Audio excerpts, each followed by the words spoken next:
Well, there's a comedian named Ari Shaffir who made a video basically celebrating Kobe's death. Is that right? Have you seen this?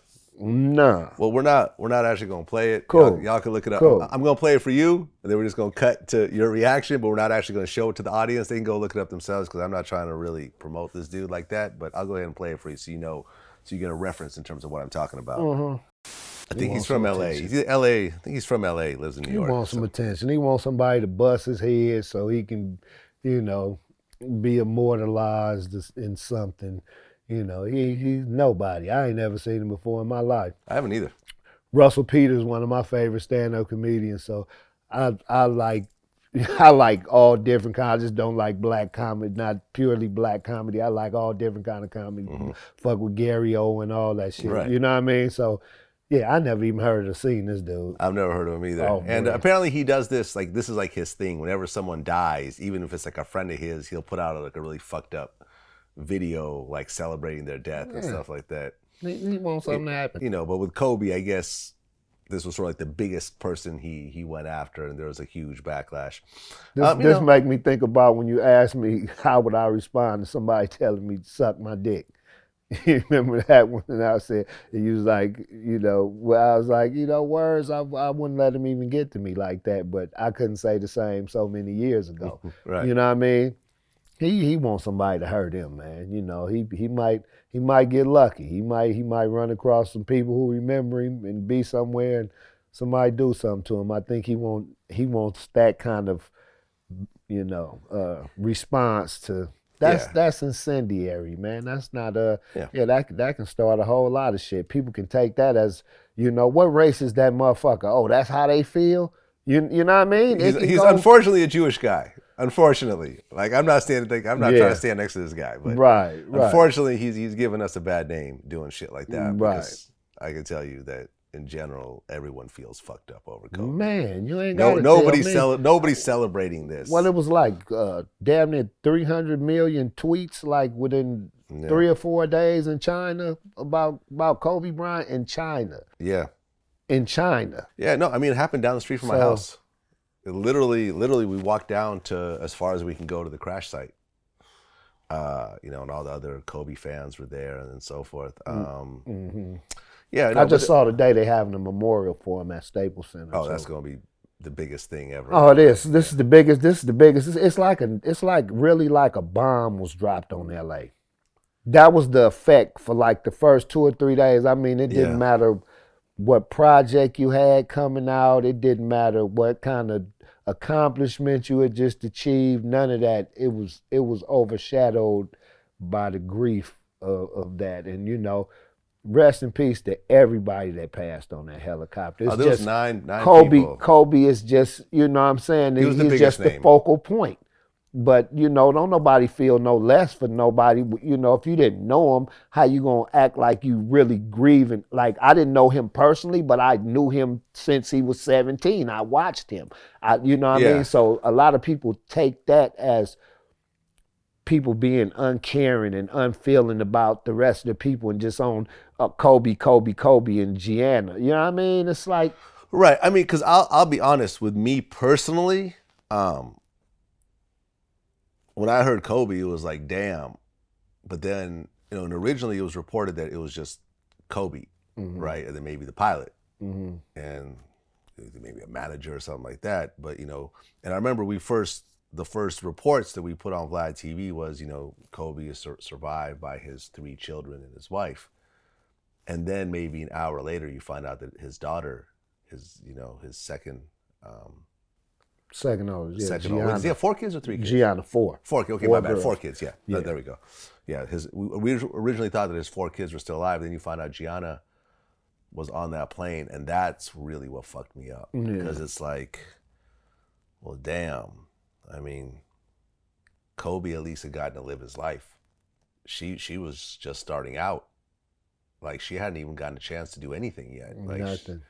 With a bright future. But she future. had so much promise. Yeah, she had so much promise. Yeah, he was telling people that she's going to be the next Kobe Bryant. Like, he was saying that she's better than him at that age. Right. And he was really like focusing on women's basketball and everything else. His Mamba Academy was focused on girls, and it's like it was something different, and it was something special. Yeah. And it fucked me up. It fucked me up seeing a little girl die along with everyone else. Right. And then you find out there's other little girls. Exactly. And then you're like, man. Exactly. And then my thing was, and they suspended all further flights from the little helicopter service or whatever. Yeah. But it's like the LAPD had grounded their copters that day. They grounded their own helicopters. Yeah. So they said if they can't see within 2 miles of visibility, they don't take their copters up. So I'm knowing this guy probably saw some big payday nobody else would, this is probably a service that Kobe used regularly. No, this was his pilot for the last 10 years. You shouldn't, don't endanger the man. And he didn't even have a terrain warning system. He had it off. He had it off because the thing is that when you're flying around buildings, it's always going off. So a lot of times the pilots turn it off. We actually put up a video of a helicopter pilot who flies these types of helicopters, who kind of broke down what happened. He pulled up all the charts from Kobe's flight, because you could actually look up, the speed and the altitude. That's all public information, right? Gotcha. And what he basically said, and since there's no black box, and we're never really gonna know because everyone died on the flight. But what he thinks happened. Helicopters don't have a black box. Some do. This one does not. Gotcha. Yeah. Mm-hmm. But what he thinks happened is, they're on their way, and maybe originally it didn't seem all that bad, but as they get halfway to their destination, you realize that the conditions have gotten worse, and you have, like I said, I live right in that area. Gotcha. You have these kind of these rolling hills. I've been there. And the fog, been there. Yeah. And the fog was basically below the hill, so you can't really tell where the top and the bottom is. Gotcha. So what he thinks happened is they get to this part, it's starting to get choppy. What you should do is tell your client, hey, we have to land at like Burbank Airport and you have to call a car service. But a lot of these guys, when they have a VIP client like a Kobe Bryant, you don't want to tell him that. You don't want to tell him, hey, I failed and you have to take a car, which is what you're trying to avoid in the first place. I can't see, Kobe. I can't take you any further than this. I can't see. The visibility is gone. So for safety reasons, you're gonna have to. Come on, man. I don't want to die either. Right, but this is. He may not have even told him that. He was like, I want to. That's what I'm saying. You should have, because you don't want to die either. Well, this is going to change, I'm sure, the rules all across the board. Yeah. Like that whole company's probably going to go out of business. They're going to get sued to death. Oh, most definitely. Everyone's probably going to sue this company. Yeah. We won't hear about them anymore. Don't know the name, won't know the name. There's the same pilot that Kawhi Leonard was using. In fact, this was the same plane, and I believe the same pilot that Kobe used when they were retiring his jersey. He landed this. This was his. He didn't own. I think he owned it originally, and he sold it to them. He flew planes as well. I'm not sure. Oh. I'm not sure. But yeah, this is a helicopter that's been used a lot. It's an executive level helicopter. And yeah, just a messed up situation. But I will tell you one thing. Number one, this is I believe the greatest catastrophe in the sports world, period. It is. Of any sport. Because here's a man that was bigger than the game. He was.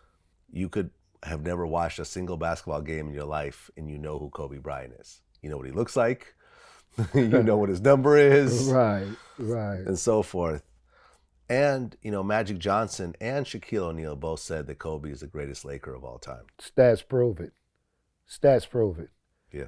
He was number one in like every category except one, and he was number two in that category. Right. So it's indisputable. I felt the same way. I put up a post like, classy tweet, Magic, because Magic is arguably one of the best Lakers ever. So I thought it was big of him to say that. But when the stats came up, I said, shit. He ain't doing nothing but spitting facts. Yeah, and Magic Johnson was great. Great. Was great. Yeah. I met Magic actually. We was on the up. He was on the Up and Smoke tour. He was the financer of that tour. Magic Johnson financed the Up and Smoke, the biggest rap tour Yeah. He put his money up for that. Yes, he did. Really? Yeah. Why? Shit. Did you know how much he made? No idea. Yeah, it was about like close to 300, I believe. 300 million? Yeah. Oh, wow. That's how much the tour grossed, I Yeah, believe. he didn't put that in his pocket. He didn't put it in his pocket. Let's You make got to that pay clear. the talent. Like the Dr. Dre's in the world aren't doing it for free. Dig. And Shaq came out on that time. We were somewhere. Shaq came out on that and sitting in the lowrider with his arms on one side and his feet hanging out the other side. I said, Right, because the Up in Smoke tour was Dre, Snoop, Ice Cube, Eminem. Those are the biggest names. Yep, Exhibit, Warren G, Nate Dogg, Eastsiders, Jail Felony, TQ. Right, MC Ren. West Side Connection. Devin the Dude. Yeah. Proof was part of it. TQ. Yeah, rest in peace, Proof. Truth Hurts, Crucial Conflict. DLC. Okay. Yeah. All right. Yeah. Yeah. This is quite a lineup. Yeah. I missed this tour, unfortunately. But it was live, man. I did not know Magic Johnson put the money up. Yeah. That's nowhere in the Wikipedia page. Yeah. He did that. He threw a barbecue for us out in, it was either Atlanta or North Carolina or something like that. It was real nice, man. Magic a real cool brother. And I saw him when I came back at his Fridays on La Tierra, and he hopped out and we chopped it up for like 10 minutes. Magic Johnson? Yeah, I was VIP from then on. Oh, park right here. Tray Deee, you right here. I was VIP. Yeah, I love Magic, man. Him and Kobe, man, my favorites. My two favorites.